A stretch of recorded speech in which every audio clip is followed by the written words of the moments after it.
for coming to join us in the Agentic AI Balancing Innovation and Accountability Workshop. And we are going to be getting into a lot of topics that, supports, the AI agenda, but also we have to be, cognizant of the fact that, there are some drawbacks with using sustainability and pointing them to AI problems. So first, I would introduce myself. I'm Inima Orsay. I lead Sustainability Alliances for UI Canada, and I'm joined today by distinguished and esteemed leaders in our sustainability and data ecosystem. So I'll let them introduce themselves. Yes, Winston, go. Thanks, everybody. I'm glad we got the big room. So I'm Winston Morton. I'm the CEO of Climative. Climative is a climate data platform. We focus on the built environment, and our goal is to bridge the data gaps between, building owners, homeowners, and financeable opportunities in the building upgrade. So we cover everything from resilience, comfort, and cost and affordability in the building. We use AI to do that at scale, so we cover millions of buildings using these platforms, and our goal is to start 120 million conversations in North America as quickly as we can. Mona? Hi, my name is Mona Chataya. I am with Microsoft with our worldwide financial services team, which means I come from a financial services background, to have a technical background. Why would Microsoft be here? Two reasons. One is we're highly committed on the topic of sustainability in a multitude of ways, including our investments in the platforms and tools and services. And then also it's important for us to kind of accelerate from an ecosystem perspective, however it is we can, for global goals. And my name is Abdullah Chaudhry. I am Chief Impact Officer and co-founder of Arbor. We started about 6 years ago, actually won a Microsoft AI hackathon to get us going.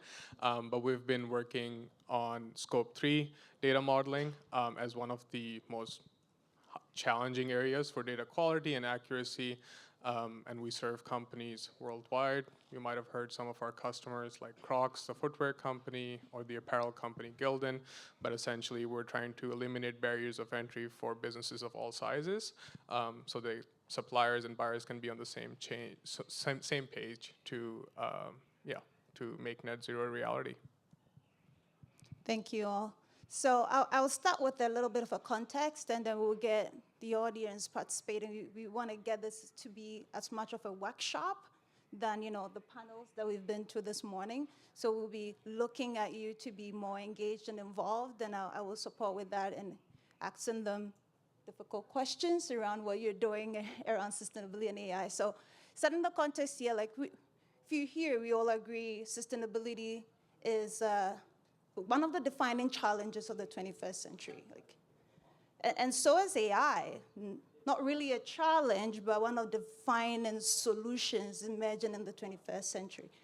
And AI is actually disrupting and reinventing sectors and industries at a very unprecedented rate. So if we can point AI to our sustainability challenges, then I suppose all our problems will be solved, right?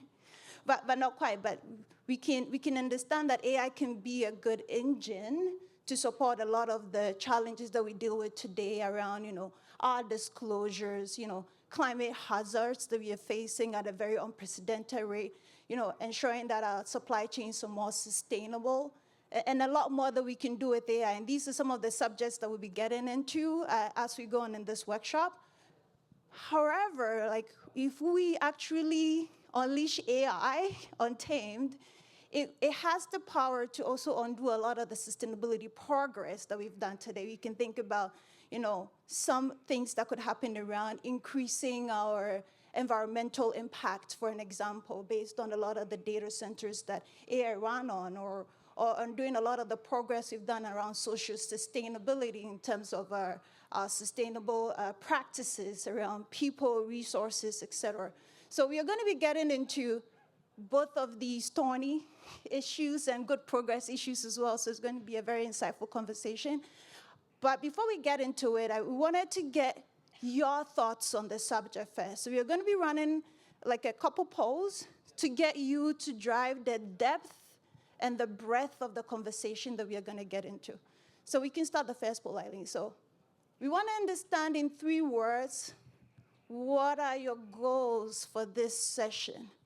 And we have a Slido QR code that Abdullah is Should we in get the way of, so we you can, see it properly? Yeah. There we go.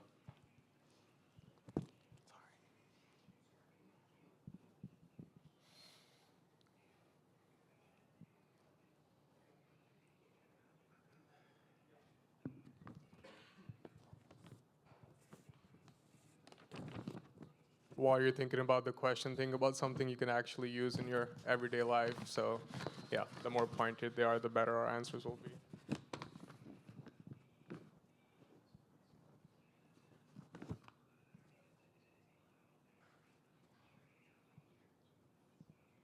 so we're seeing equipping AI tools, data tracking, sustainable finance, all in the theme of what we've been hearing so far. Intersection of AI and ESG. Somebody who wants to just solve problems. Okay.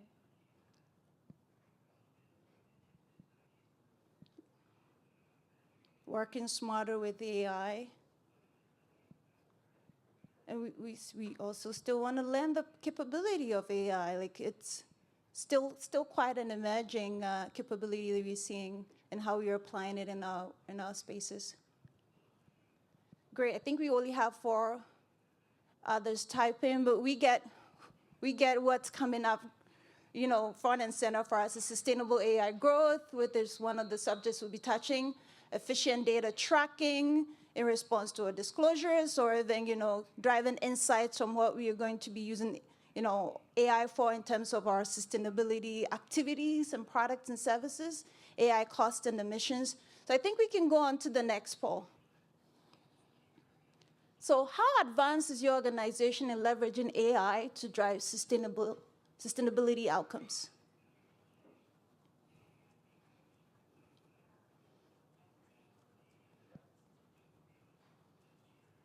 And for folks standing, if you're still interested, there's some seats.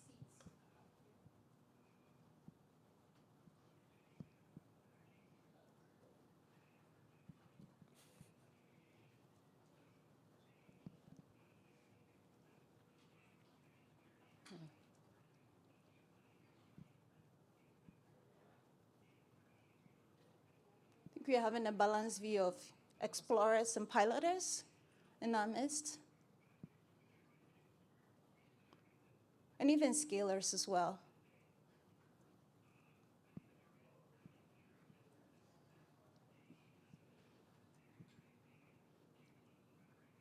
So we've heard from the audience, we should be focusing our conversation on how we are starting to deploy AI or some of the use cases that you're seeing clients who are early in their journey deploying AI. And I also think there's some scalers in the midst, so looking at, the journey of, moving from starting to, becoming more mature in the capability of, deploying AI to send sustainability tax would be helpful for the audience. Third poll. So what sustainability use cases is your organization most leveraging AI to address?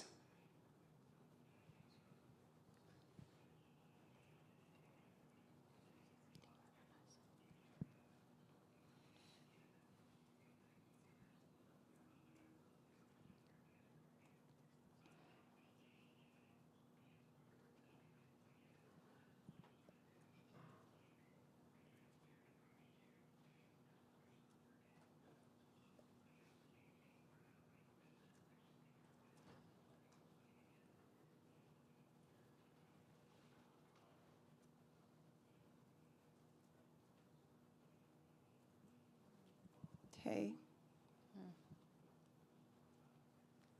think these are insightful answers, so you're not entirely surprised by the audience input. I think ESG data management is a lot of the primary areas where we are also seeing deployment as well.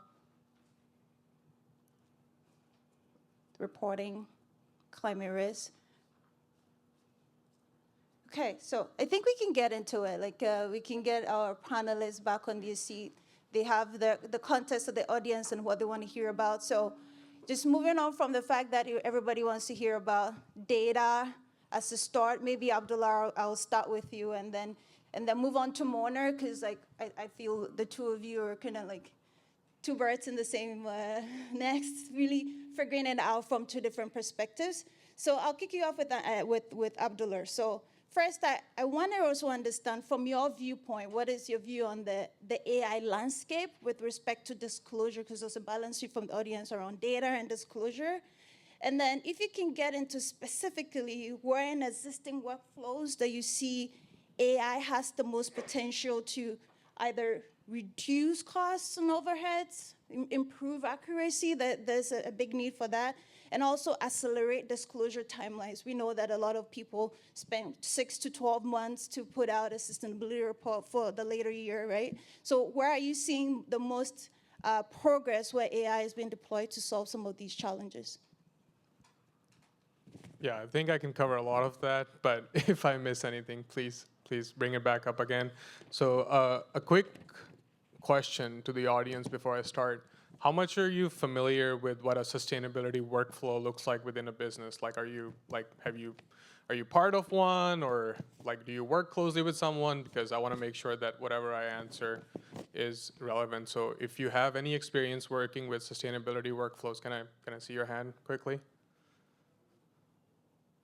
Okay, so I would say 20 to 30% of the room is quite familiar with them. So just so everyone knows, it always starts with the massive data collection exercises. So no matter what you're going to do with the data, you start with figuring out what data you currently have and what data you need.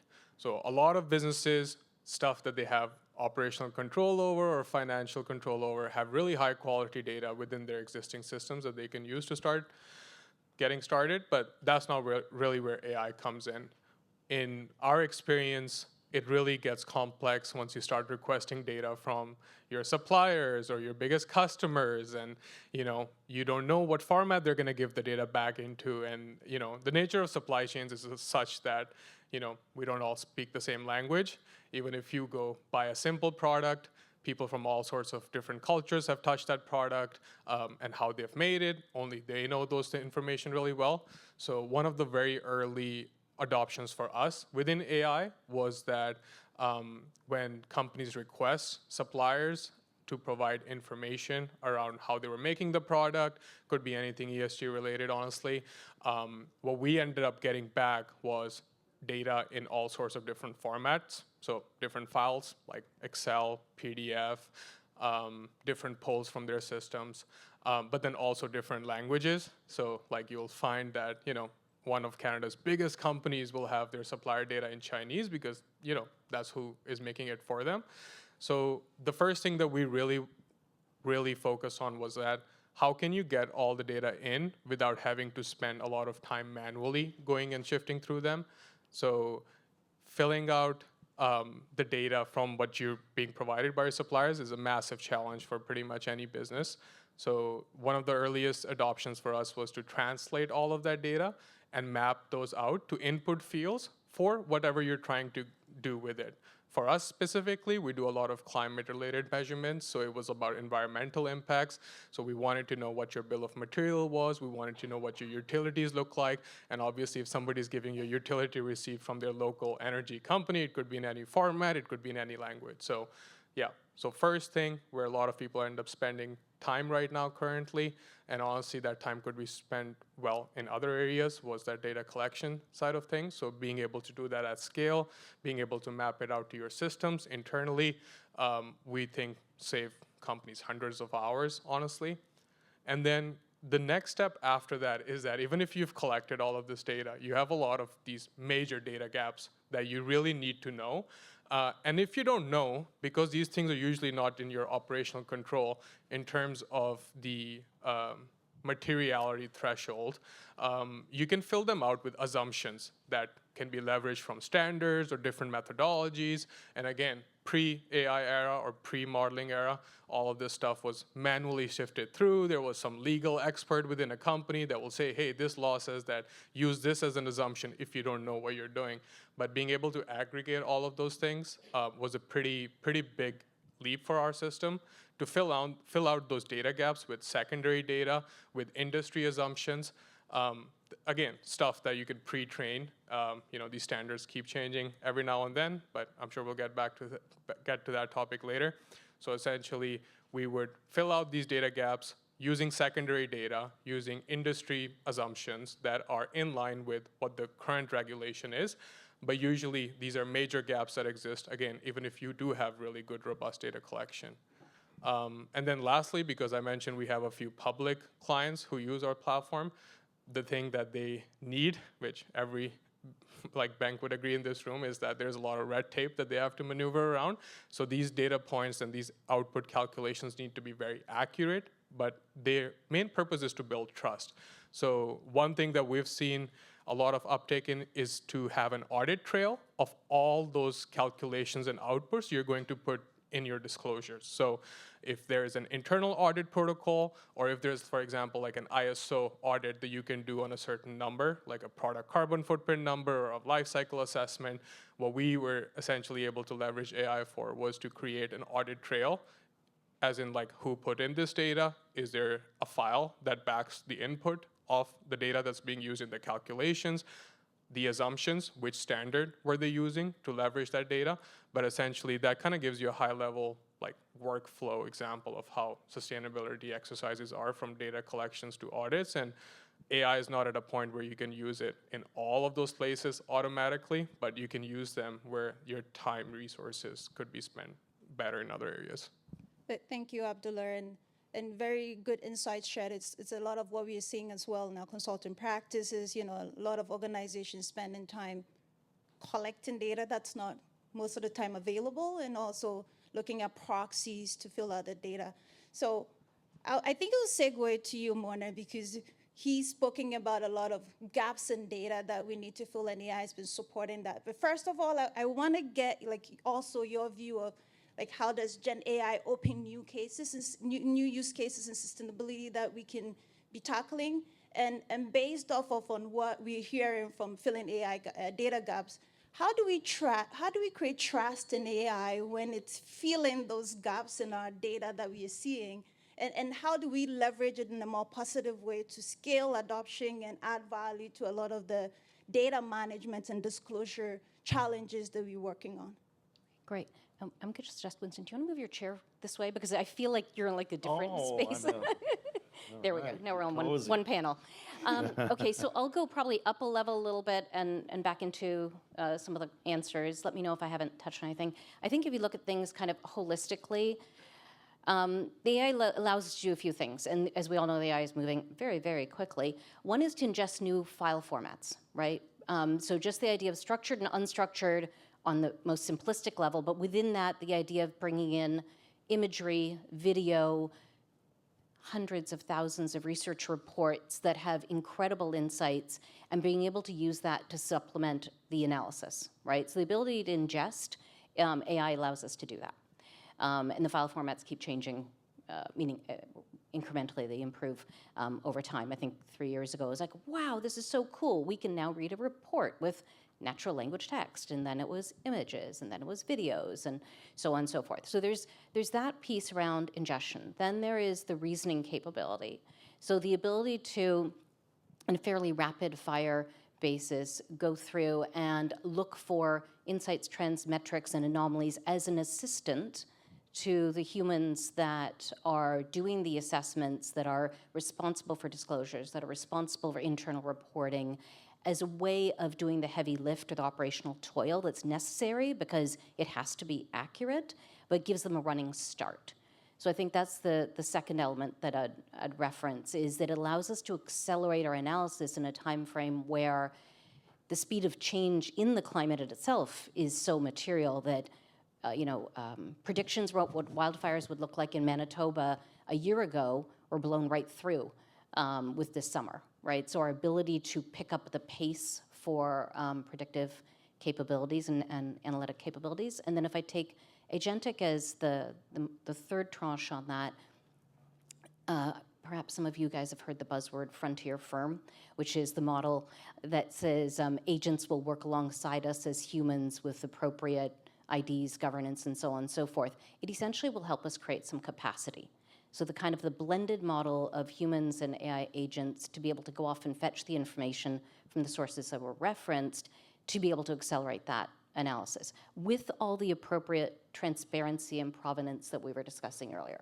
So to your point about risks and concerns and how do we know if this is real and so on, I think it's incumbent upon all of us to insist that whatever AI providers we are using, that they can account to you specifically at a micro level and a macro level, what sources look like, what's the transparency, what's the history, what's the auditability of the information, because in the absence of that, you can't have trust, right? So trust comes from relationships, and trust also comes from being able to look at something and go, yes, I can stand by this, right?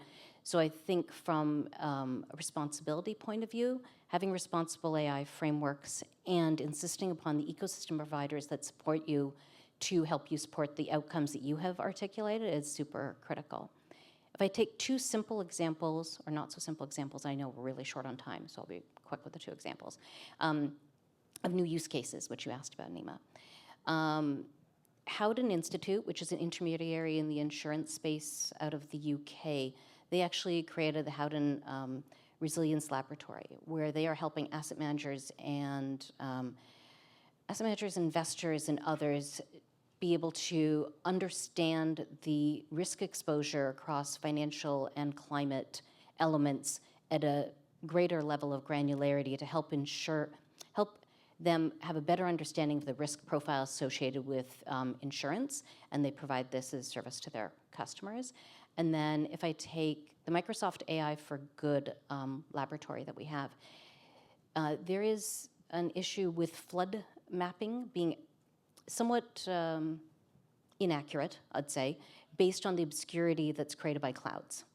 So the AI for Good laboratory worked with 10 years worth of data to create updated flood mapping that is broadly available on the platform, and it provided a 71% incremental visibility on where it is that areas were prone to flooding. And this was helpful specifically in 2024 in Kenya when they were dealing with a real-time flooding issue. And what they're doing is putting all this information into a broadly accessible open environment so that everyone can take advantage of it, which my closing note on this is the only way forward is for everyone to work with their strengths within the larger ecosystem so that others can leverage the works of folks in the ecosystem to be able to accelerate outcomes. Well, thank you, Mona. I know you opened it up for Winston to talk about some flood risks or climate hazards, but first I wanted to go to the audience for a minute here to see if there's a specific question we have to ask, because we've addressed like two big key topics on ESG data and then also supporting disclosure. So I wanted to come back to Rix for a second and then turn it over to the audience for any question.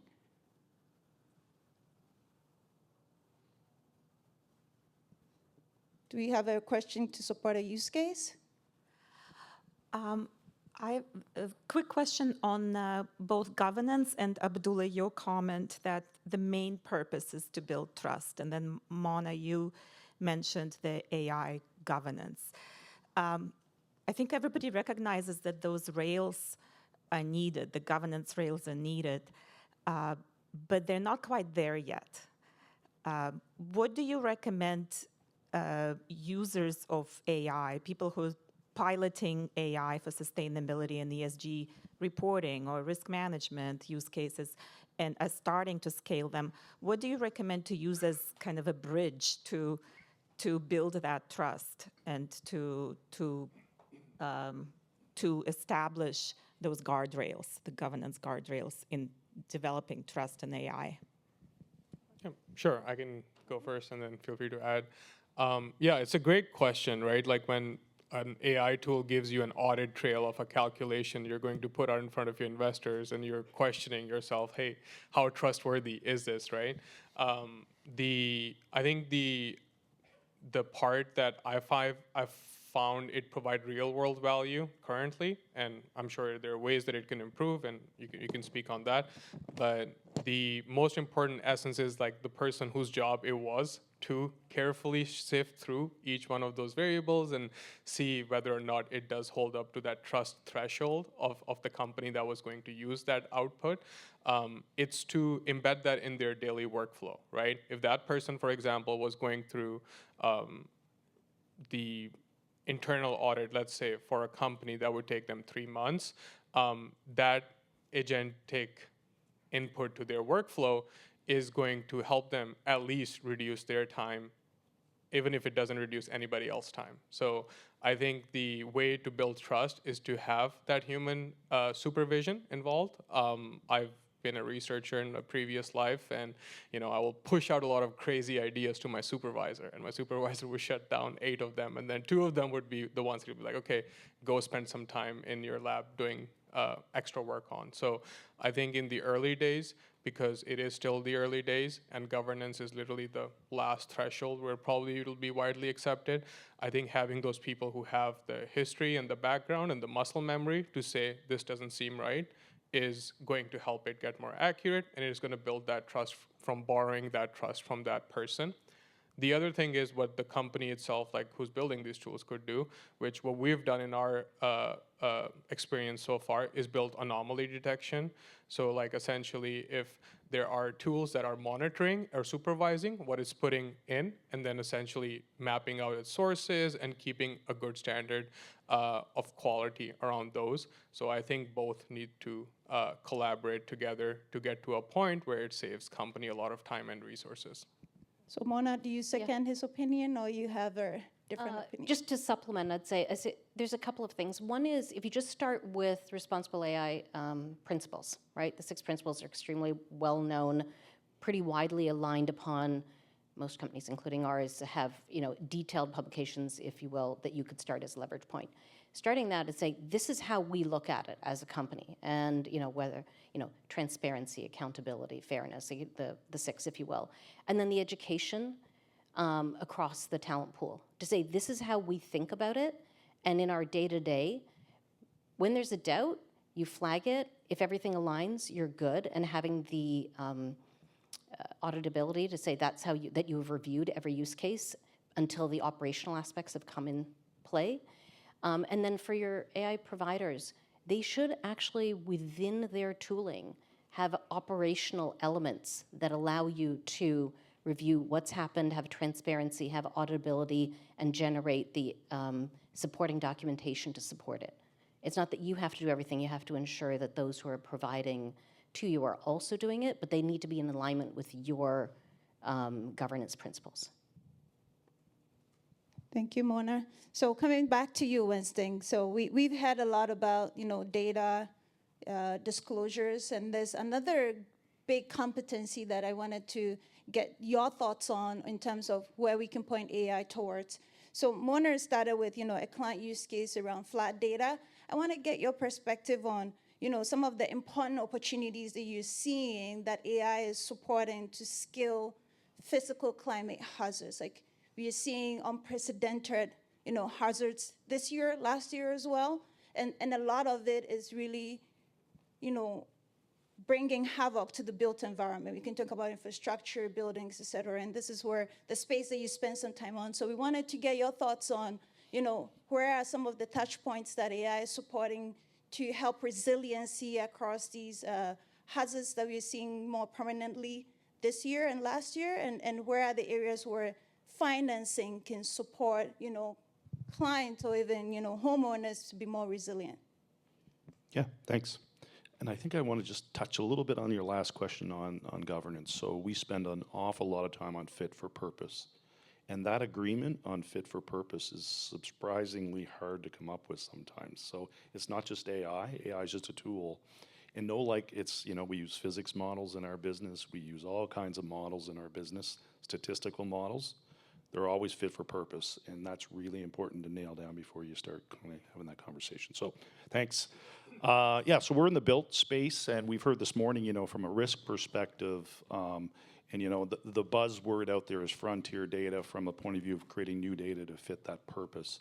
but how many people in here have a guess at, and let's just take homeowners to make it easy, how many homeowners in this country have been given professional advice on what to do in their home to make it more resilient, more comfortable, more cost effective?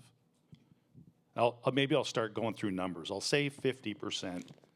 Raise your hands. 60%? The other way? 40%? 20%? 10%?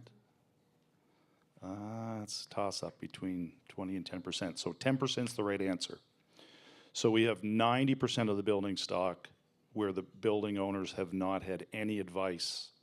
Although there has been a little bit of pre-assessment done, obviously, in the physical risk from an insurance point of view, that data is not shared to the building owner that can take action, right? So we have a big data gap from the point of view of the bottom up, the homeowner doesn't know what to do. And then from the top down, that 90% is a really important number because we have to do better programs and we have to do better planning in the industry.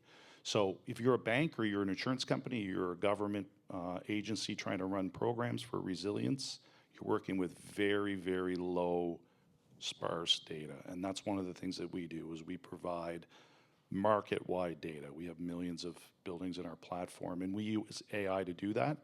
But the top-down view of that data is very different than the bottom-up view. And what I mean by that, if a building owner is going to be concerned mostly about comfort, they're concerned about costs, they're getting close to retirement, they see their tax bills go up, they see their insurance bills go up, they see their energy bills go up, the motivation for that homeowner may be different. And so the bottom-up requires a personalized conversation. Agents can help with that, but we typically think that we need to have human in the loop in those kind of conversations. Top-down, statistically, AI can provide very, very accurate results when trained on that 10% of actual data out there. So we spend a lot of time talking to our customers, our banking, our insurance, and our government customers on what that data needs to look like from a usability perspective. And then trust is very closely aligned with that fit for purpose, right? What can we use this data for? What we really want to avoid is using a piece of data for not what it was intended to do. Thank you, Winston. So I want to get into another conversation space where we talk about, because Winston, you brought up the fact that access to information, I think that's part of the conversation point that you're having is, homeowners having that access to have that conversation with your banks or insurance around financing for, sustainable practices that would enhance resiliency for their homes. So that means that, the audience is supposed to have access to data. It should be publicly available elsewhere, right? So again, there's a conversation point around, can you trust the data that's out there? There's a lot of discussion and conversation around greenwashing, what's actually public disclosed and the level of trust you can have in there. There's also policy that's not supporting the availability of data because, those policies are making it difficult for, our clients or even, our stakeholders to make that publicly available. So because of risks for greenwashing and, having those regulatory sanctions based on that. So again, we are having a greenwashing conversation. I wanted to get the viewpoint that I'm looking at divergent viewpoints on how AI supports, a greenwashing stake where AI can help support with, better disclosures. And then the opposite thought for you, Mona, as well, is that we are seeing insurgence of where AI is filling data gaps, and there's a lot of deepfake data that's out there that's being published, and how much trust can I have in that information that I'm consuming? So I want to get your point of view, Abdullah, on, where can we be able to have confidence and trust when we're using that data for benchmarking? And then also, Mona, conversations around how do we supposed to have governance around the data that we are consuming, that we are extracting from the websites that we are viewing?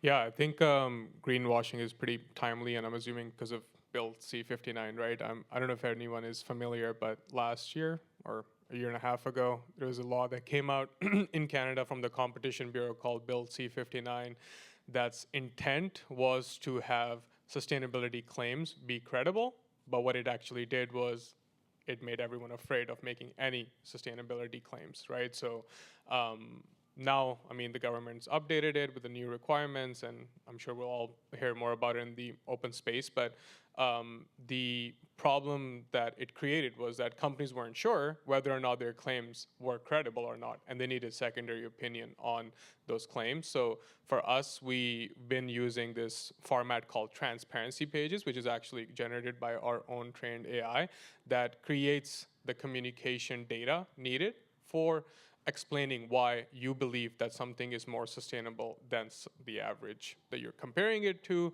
or in your business's context. So having those assumptions very nicely laid out, as well as the data sources that you use to come to that conclusion, is, in my opinion, again, I say it in my opinion because I'm not a lawyer, so you should definitely consult your lawyers before you use that data. But in our opinion, if you have all the facts and the assumptions and the sources all in one place where you're making that claim, it does cover all the necessities that you should be able to go ahead in the market and stand out and claim a sustainable differentiation from your competitors or within your products.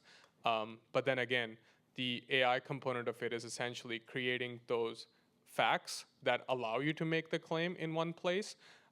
But then there's still a lot of uncertainty around the format that these facts should be displayed in, right? Like there's not a lot of governance instructions from these regulations that this is the acceptable format or this is not acceptable format. So for us, when that is the case, we usually draw back to ISO standards. So ISO standards will have very concrete guidelines on what makes a fair comparison around sustainability claims like reducing footprint or reducing water use acceptable. And we make sure that the companies meet that materiality threshold before they submit that claim to their customers or their investors. Mona, do you have a divergent view on governance and trusting data that we consume publicly? I don't think I could have a divergent view. I think we all kind of have a similar view, right? Which is that without folks, without individuals, organizations, regulatory bodies, and so on, trusting what's there, you lose credibility writ large, right? And you don't want that. So a few things, though, about the different topics. On the greenwashing specifically, I know, for instance, for Microsoft, what we've done is we have a program for our suppliers. We have many suppliers of material size that directly impact our scope impact in the world, if you will.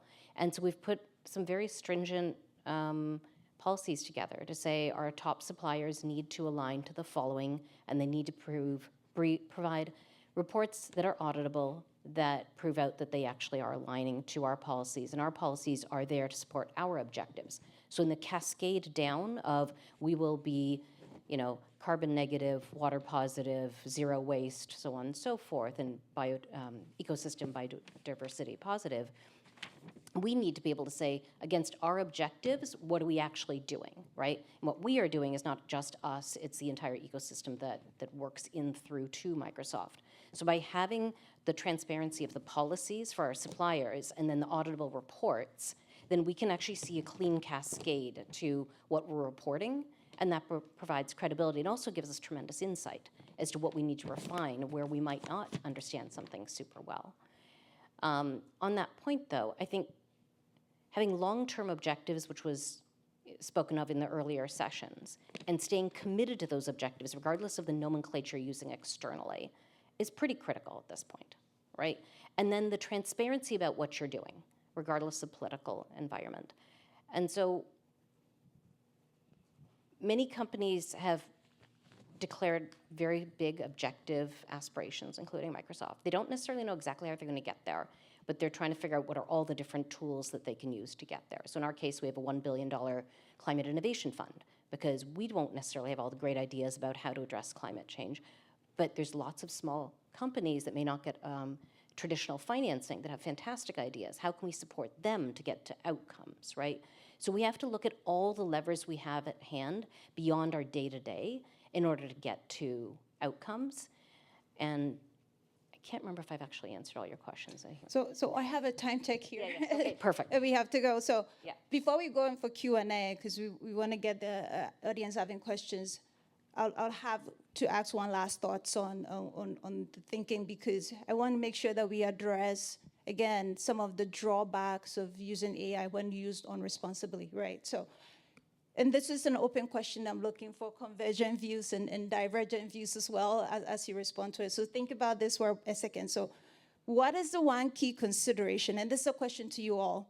What is the one key consideration that leaders may not be thinking of or overlooking or need to double down on today to ensure that AI reaches its full potential when it's supporting, solving our sustainability challenges, but not adding to or removing the progress that we've made so far in sustainability?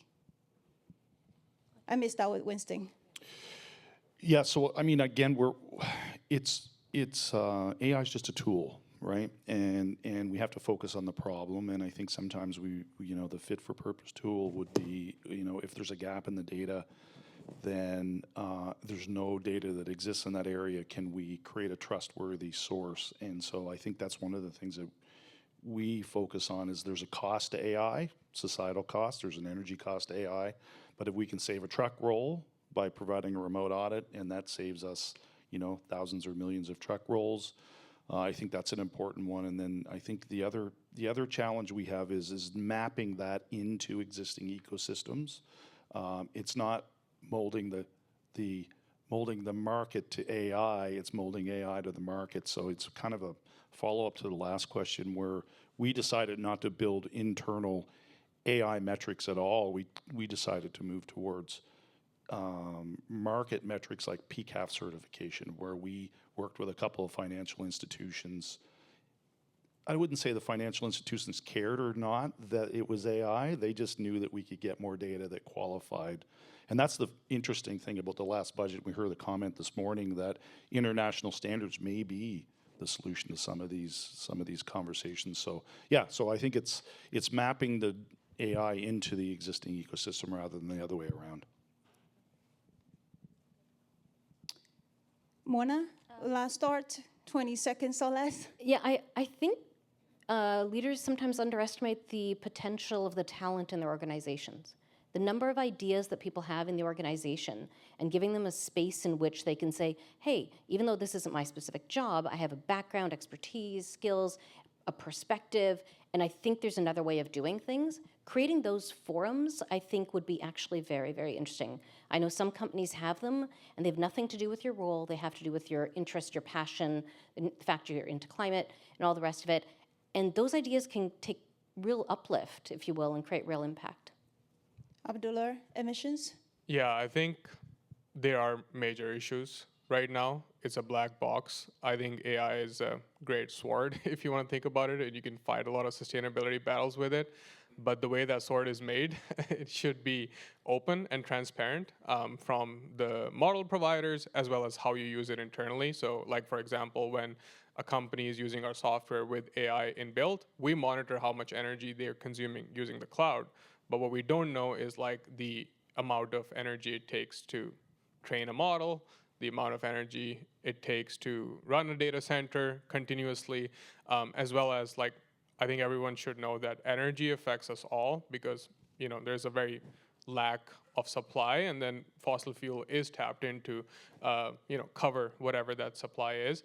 But what I really would hate to see happen is it turn into another Bitcoin problem, right? Like if data centers in Mongolia and China are being subsidized by coal-powered, and that's where all the data models are being trained, then essentially we have a problem within AI even before we use it for sustainability. So we can't use something as a solution that is part of the problem. So I hope to see a lot of transparency in terms of regional impact where these data centers are, because water is a regional impact, but then energy emissions are a global impact that we should all keep tabs on as we go along. Okay, so I'd like to open to audience Q&A right now and see if we have some audience questions around for the panel. Sure. So as we pivot sort of our attention more towards Europe, right? Do you see like a lot of clients talking about CBAM? Because you really need that data behind your product in order to sell it into Europe now. The taxonomies are a lot closer at least from a disclosure point of view. So I think Europe is a natural partner. And of course, we got taxonomy. Oh, I guess we didn't use the word taxonomy in the budget, but we got that announced in the budget, and I think that's going to be a really important alignment. Europe's ahead of us in some of these markets, so I think it's a perfect direction. Yeah, and to speak to that point, we have a lot of clients in Europe who use the software.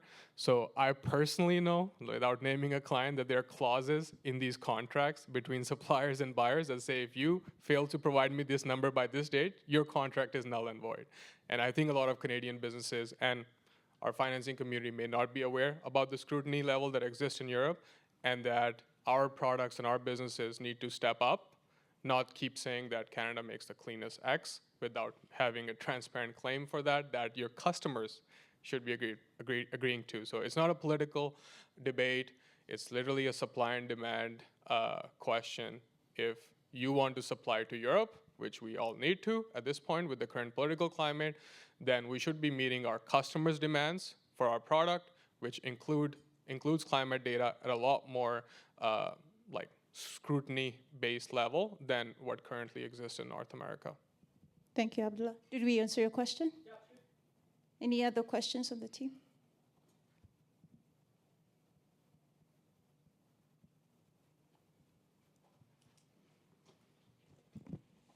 Thank you. Winston, I was wondering if you could expand more on your point about avoiding using data for things other than it was intended to do.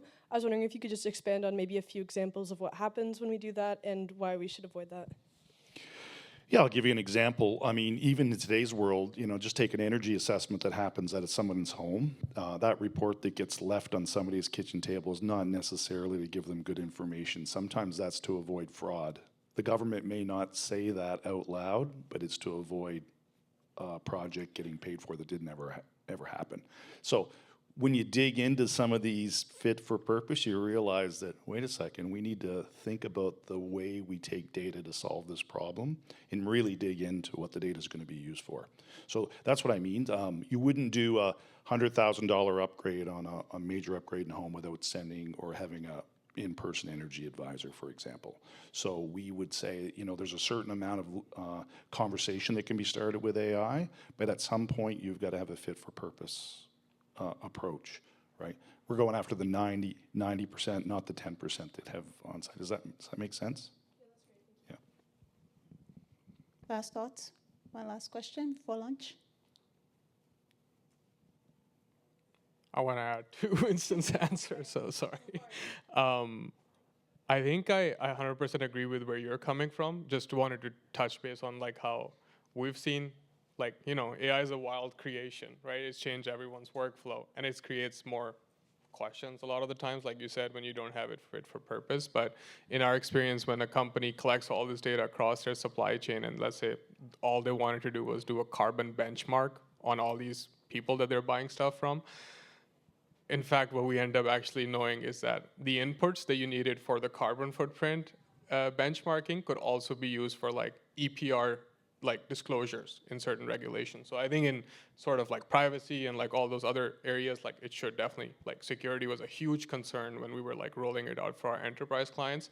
But what we found out was that there is so much duplication in the data world within an enterprise that once you actually have really good inputs, you can use and customize the outputs for a number of ways without having to repeat the input flow again. Can I just add one little metric to that? The amount of data that the world created in 2010 in 1 year is how much we are creating every week now.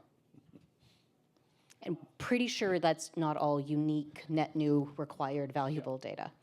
Yeah, just one quick, and the other thing is fit for purpose, back to the, so, personal information versus asset or building information, we carefully kind of stay on both sides of that equation because, conversational AI is extremely powerful and it can be biased, and so you have to be careful when you're having a conversation, whether that's automated or otherwise, with a customer. There's a barrier. You're collecting that data for a very specific purpose. You can't use that data for a separate purpose, right? So that's back to the trust and the frameworks and the responsible AI that needs to be out there. Okay, I have to close this panel now because we stand in between ourselves and lunch. So I would encourage that you reach out to this panelist. There's a lot of networking rooms made available for one-on-one questions and conversations with them. But I would like to thank you all for joining us today and thanking the audience for participating. It's been great. We learned a lot around, greenwashing, which is a topic that's kind of trending today at the workshop and at the entire conference as well. And also how to manage data, thinking about financing for the built environment to counteract the impact of climate change, et cetera. So very insightful conversation. Thank you all for joining us, and thank you to the panelists for sharing with us. Thank you for the opportunity. Thank you.